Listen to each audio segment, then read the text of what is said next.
Now, outgoing U.S. State President Donald Trump's possible second impeachment gathered pace over the weekend. And this as Trump's term of office draws to a close amid much division within the democracy and, of course, following what many Americans are referring to as a homegrown right-wing terrorist attack in which Trump supporters stormed the Capitol building in Washington, D.C., leaving 5 dead. And the event followed much dissatisfaction over the U.S. presidential election, which saw Joe Biden voted in as president-elect as Trump called foul. Now, Benchmarks Foundation's lead researcher, David van Wyk, has written an article on the differences between Donald Trump's Republican rule and what to expect under Joe Biden's Democratic government. And David van Wyk joins us now to discuss this. David, good morning and welcome. And before we even get to that, I must just indicate how happy I am to see you, to be speaking to you, because you have been very ill. Thank you so much. I really appreciate the concern and the care and love that I received from the public during this time.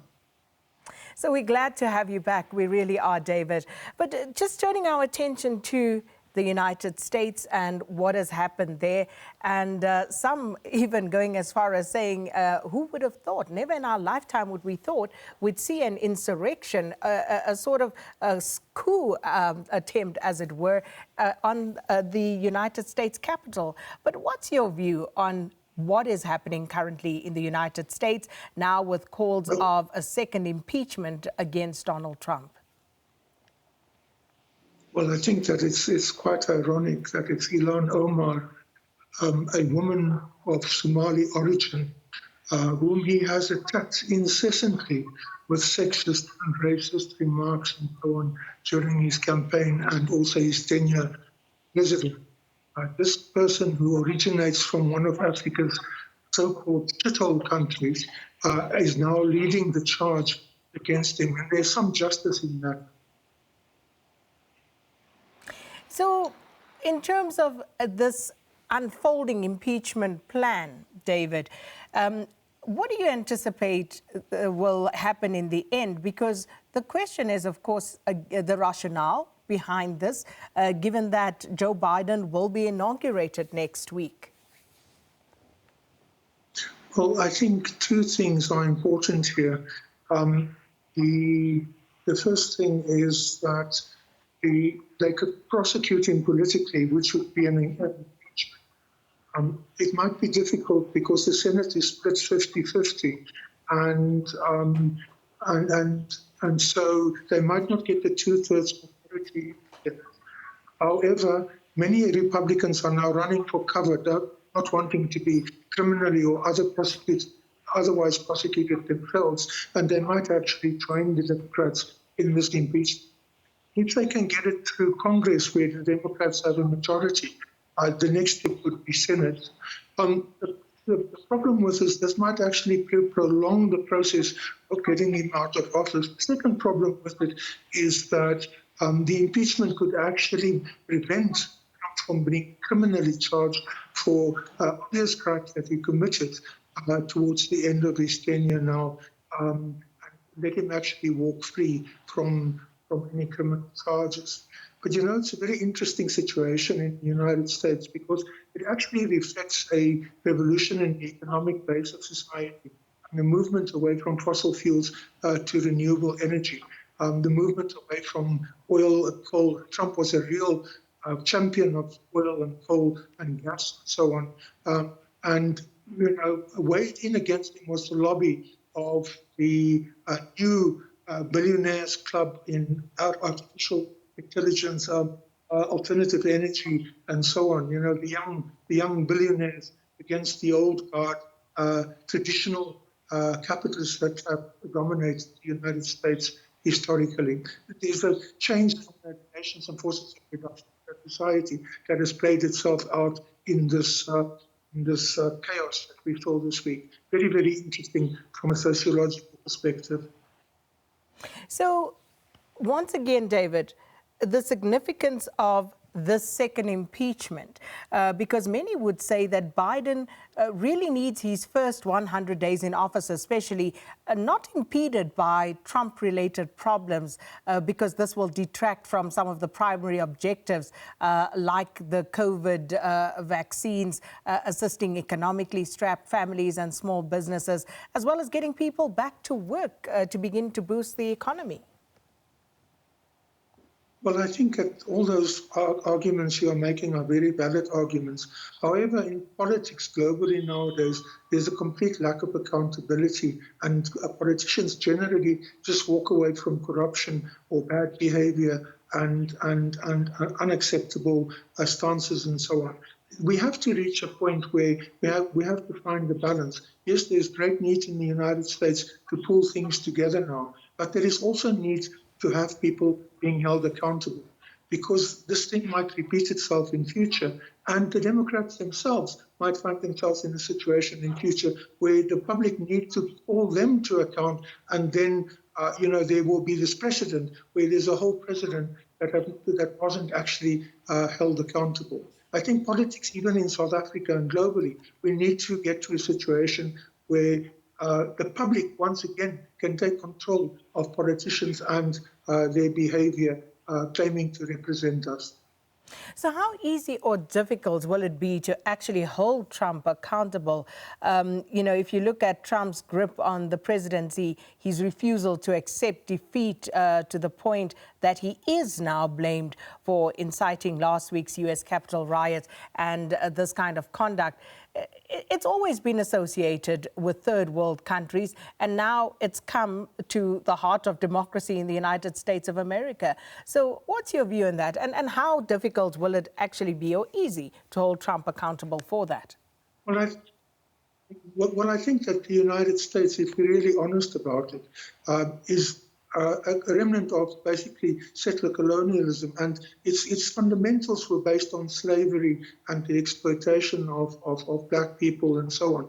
And the response of the police to Black Lives Matter as compared to this racist invasion of their highest institution, we can see how soft they responded to this invasion.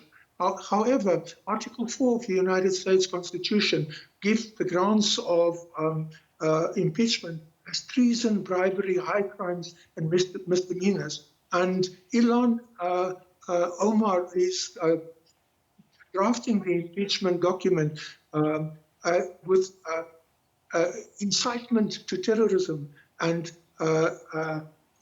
violence against the leading institution of the United States, the seat of government, basically. Trump really is a maniac in the sense that he constantly undermined his own government, even with the whole issue of COVID-19. More people died from COVID-19 than have died in all wars that America has been involved in since 1945. Even that they can actually charge on with regards to a crime against humanity as far as the population in the United States is concerned. Now, the recent Capitol incident also brought questions about long-held views about democracies the world over, and some saying, given the treatment of minorities, why has the U.S. maintained this image for so long, and what do they lose by not maintaining it? Well, I think that this is such an important question as well, because I don't think that America can, after these events, ever claim again to be a beacon of democracy globally. And I don't think that they ever were a beacon of democracy globally. The U.S. military interventions globally has always been about oil. It's always been about profits. It has always been about the corporations that actually dominate the lobbies in the United States rather than the interests of the people, the working people of the United States. So I think that they've taken a huge big knock. And, we can actually never take them seriously again when they point at any African country, because this particular presidency, this corporate domination in the United States, it's a case of chickens coming home to roost, so to speak. What you do in other countries, you will eventually do to your own citizens as well. And then just looking at the difference between the Republicans led by Trump and the Democrats led by Biden. What can we expect to be vastly different to begin with? And also on issues related to, for example, foreign policy, military prowess and their exploits in that regard, renewable energy, something you picked up on earlier. What can we expect under this Biden administration as compared to what we saw under Trump? Well, I think that Trump really targeted China, which was also an insane idea because the Chinese economy is so integrated into the world economy that by targeting China, you actually undermine the very economy of the United States and, of course, the global economy itself. So I think that was a critical mistake. In any case, the military-industrial complex has no appetite to attack a big country like China. They would prefer small wars in places where they can easily win.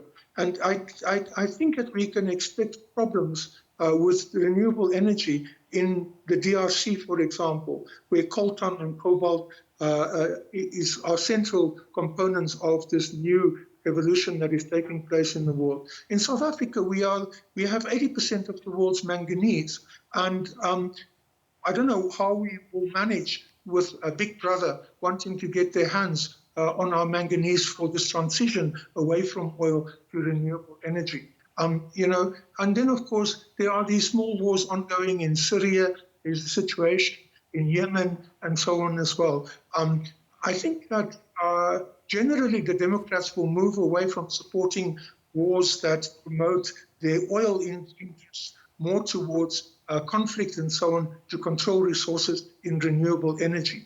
Now, the situation for us in Africa is how do we relate to that? How do we respond to that? How do we ensure that our interests are not just simply bulldozed by the United States and other big powers like China and so on when it comes to our resources and the development of our continent? And then, of course, the economy, and many of us, in fact, everybody the world over, concerned about their specific economic situations. But of course, these are all tied in, given that we live in a global village these days. So in terms of economic solutions, where would you expect Joe Biden to start in terms of trying to rebuild the U.S. economy, and how a country like South Africa could perhaps try and leverage of what happens there? Well, I think that two things. The United States will have to resume relations with China. They cannot avoid relations with China because the Chinese economy, in terms of its growth rate and so on, is still driving the global economy. In fact, it's the manufacturing center in the global economy, and you actually ignore the Chinese at your own peril. So I think that diplomatic relations with China will improve, but diplomatic relations with Russia will deteriorate very, very quickly because of the American association between Russia and Donald Trump. And so I think globally, there's going to be a shift politically, but which is also problematic for Eastern Europe and for Russia itself and for the Europeans, because they will be drawn into those kinds of conflicts involving Russia. But I think that a healthy situation is developing if African politicians and political movements and so on take advantage of the tensions and conflicts between superpowers to actually get the best possible economic deals for the continent instead of just allowing the plunder of the continent as it is now. And what does that mean for South Africa? What could we possibly push for under this brand new Biden administration? Well, I think that what we can push for in terms of renewable energy and this new technology, this new revolution in forces of production globally, is that we must push for manufacturing and the promotion of our own minerals towards the development of the technologies and so on. We don't have to export all our minerals raw and then re-import very expensive manufactured products from from elsewhere. We really need to begin to take control of our mineral resources and how we actually manage mining and manufacturing in this country. And part of that would require that we begin to move away from the cheap labor system. I think that COVID-19 has shown us just how dangerous the system is as wave after wave of this virus hits us as workers are moved up and down across the country. Well, David van Wyk, thanks so much for your time this morning. Absolute pleasure speaking to you. Benchmark Foundation's David van Wyk talking to us about the current situation in the United States of America. We're going to take a quick break, then we'll share a few of your tweets. In fact, yes, let's do that, and then come back and look at a few of your tweets in response to our question of the day.